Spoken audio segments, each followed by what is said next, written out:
Salut à tous, alors dans cette vidéo, je vais parler de la solution Chronodrone et ce que ça implique comme réglage et installation sur vos machines quand vous participez à une compétition où Chronodrone est le système utilisé pour chronométrer les machines. Alors tout d'abord, c'est basé sur un petit transpondeur. C'est un petit tag qui est passif, qui n'a pas besoin d'être alimenté, qui fait un peu plus de 3 grammes en poids, qui fait 50 mm par 18 par 5 mm, donc c'est assez petit et ça se place sous la machine. L'emplacement recommandé, c'est sous le bras avant, autocollant Chronodrone vers le bas, donc il faut absolument que rien ne masque l'autocollant Chronodrone. Ça peut toujours s'installer sous la batterie, sauf qu'en fait ça marche beaucoup moins bien, c'est moins bien détecté, et surtout que parfois les machines elles ont tendance à passer complètement perpendiculairement à la gate d'arrivée parce qu'en fait le transpondeur Chronodrone il réagit au passage dans un champ de force d'une gate d'arrivée ou des gates intermédiaires. Il a des petits espaces pour pouvoir y passer un riselant et l'attacher sur le bras. Sauf que dans les faits, pour assurer son maintien, je conseille à tout le monde d'utiliser un scotch comme du scotch électricien et là il n'y a aucune chance de le perdre. Une fois que vous avez installé le transpondeur sur votre machine, il faudra se présenter en fait au niveau du PC course, c'est à l'endroit où la personne s'occupe du chronométrage sera installé et il faudra donc écrire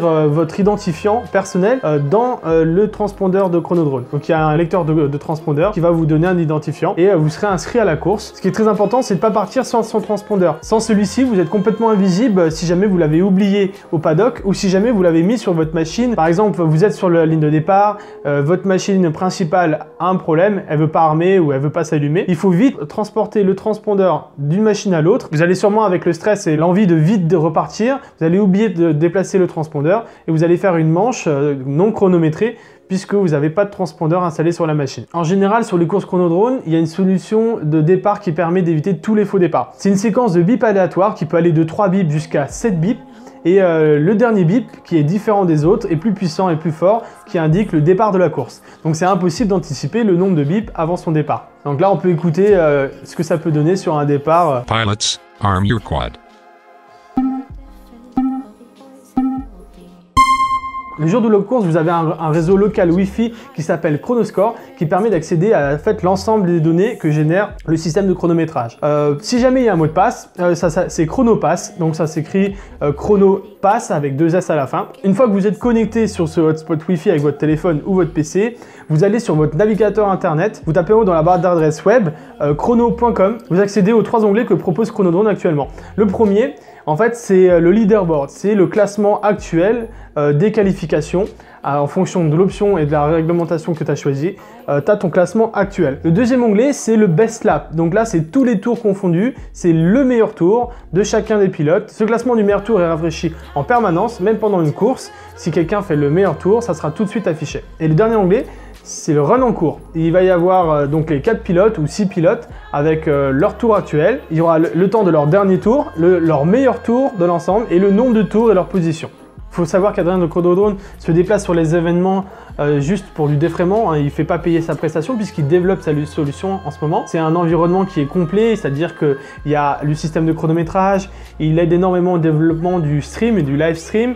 Il s'occupe aussi d'interagir en fait les données chronométrées sur des données graphiques qu'on peut afficher lors des lives ou des retransmissions. Il a aussi tout un environnement de gates gonflables, des nouveaux concepts de course qui vont voir le jour, avec notamment de l'endurance ou alors des death race. Moi, ça fait un peu plus d'1 an que je soutiens son projet, puisque à l'origine, Adrien, c'était quelqu'un qui a été le premier à m'ouvrir son atelier quand j'ai commencé à faire du drone. À l'époque, je connaissais rien. J'avais mon chargeur 12 volts que j'avais branché sur le secteur 220 volts et je comprenais pas pourquoi il marchait pas. Et c'est lui qui a été le premier à m'aider sur le bord du terrain de Bagatelle à Paris.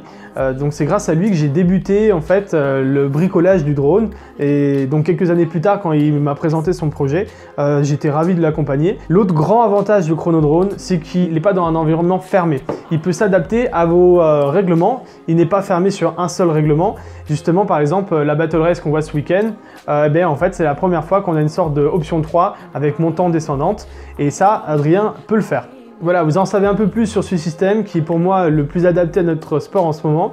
Et il les voit évoluer dans l'année qui vient pour pouvoir être encore plus modulable et s'adapter de plus en plus aux règlements qui peuvent changer en fonction des demandes des pilotes.